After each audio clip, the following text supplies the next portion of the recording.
নারকেল দিয়ে মুগ ডাল আমার এটা খুব পছন্দের, এবং নিরামিষ যদি কোনো দিন মুগ ডাল রান্না করি তখন আমি নারকেল দিয়ে মুগ ডাল রান্না করি। আমার মতো আপনাদের কার কার নারকেলের দিয়ে মুগ ডাল অনেক বেশি পছন্দ। আর আজকে রান্না করব দুটো জিনিস, দুটোই রুষার বাবার খুবই পছন্দের। এ হলো পুঁটি মাছ দিয়ে মূলো তরকারি এত বেশি পছন্দ করে যা বলার অপেক্ষা রাখে না। তো কোথাও পুঁটি মাছ দেখেন সে নিয়ে আসে, এবং ছোট মাছ দেখে।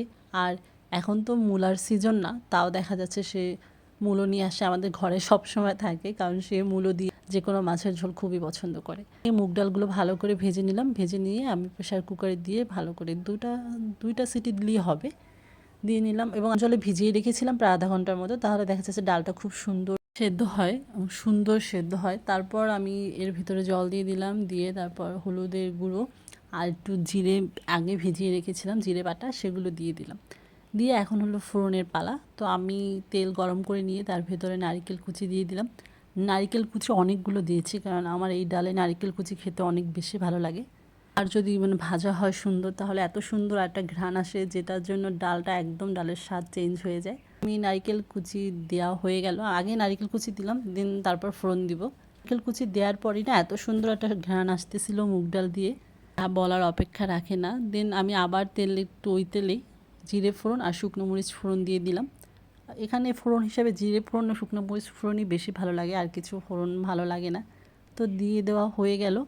এরপর আমি এটাকে আবার জাল দিব, জাল দিয়ে আরেকটু ঘন করে নিব। যখন সুন্দর হয়ে যাবে, এই যে দেখুন ডালটা, ছোটোবেলা শুধু এই ডাল খেতামই নারিকেলের জন্য, নারিকেল ভাজা যখন যখন দেখতাম কম পড়েছে, ডাল বেশি পড়েছে পাতে, তখন মাকে বলতাম যে তুমি আমাকে বেশি বেশি নারিকেল ভাজা দাও। মূলত এই ডাল খাওয়ার উদ্দেশ্যই ছিল নারিকেল ভাজাটা, ডালের ভিতরে যেটা থাকে সেটা। দেন নামানোর আগে গরম মশলা, বেশি করে গরম মশলা দিয়ে দিলাম। তো ডাল হয়ে গেল। এই ডালের সাথে আপনি যদি বেগুন ভাজা কিংবা ঝুরি ঝুরি আলু ভাজা নেন, তাহলেই আপনার দুপুরের খাবারে আর কোনো কিছু লাগবে না, কারণ এই ডালটাই নিজস্ব একটা স্বাদ, যেটা সব কিছুকে হার মানিয়ে দেবে। আমি এর ভিতরে কিছু চিনিও অ্যাড করেছিলাম, তো চিনির ভিডিওটা স্কিপ হয়ে গেছে। তারপর ওই কড়াইটা আমি ভালো করে ধুয়ে, দেন আমি এর ভিতরে আবার তেল দিয়ে ফোড়ন দিয়ে এবার রান্না করব সেই মূলো তরকারি আর কি। তো আমি জিরে ফোড়ন দিলাম, আজকে সব কিছুতে জিরে ফোড়ন দেবো, কোনো পেঁয়াজ টেয়াজ কিছু না। তো জিরে ফোড়ন দিয়ে তার ভিতরে আমি মূলো ও আলু কেটে রেখেছিলাম, সেগুলো ভালো করে একটু হালকা করে একটু ভাজবো, বেশি সময় না, 2-1 মিনিট আর কি। ভেজে আমি তার ভিতরে আগে থেকে ভিজিয়ে রাখা হলুদ গুঁড়ো, জিরে গুঁড়ো ছিল, সেগুলো দিয়ে দিব। আমার কাছেও ভালো লাগে, তবে চিংড়ি মাছ দিয়ে মূল আলু তরকারি আমার বেশি ভালো লাগে। যাই হোক, যদিও আমার চিংড়ি মাছের সমস্যা আছে, তবুও আমার ভালো লাগে। তো ভালো করে এখন এগুলো কষিয়ে নিব, মূলা আর আলু। তো দেন এই কষানো হয়ে গেছে। কষানোর সময় যতই আগে মূলো ভাবে সেদ্ধ করে নেই না কেন, মূলোর যে একটা নিজস্ব ঘ্রাণ আছে, সেটা কিন্তু আসলে যায় না। আসলে এটার জন্যই কিন্তু তরকারি আমার মনে হয় বেশি ভালো লাগে। তো দেন কষানোর শেষে জল দিয়ে দিলাম, আর এইগুলো হলো সেই ছোট ছোট পুঁটি মাছ। তো এই পুঁটি মাছগুলো দিয়ে দিলাম।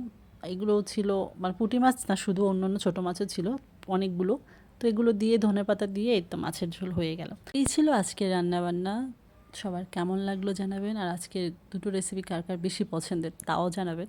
সবাই ভালো থাকবেন, বাই বাই, টাটা। দেখা হবে নতুন কোনো ভিডিওতে, নতুন কোনো রান্না নিয়ে।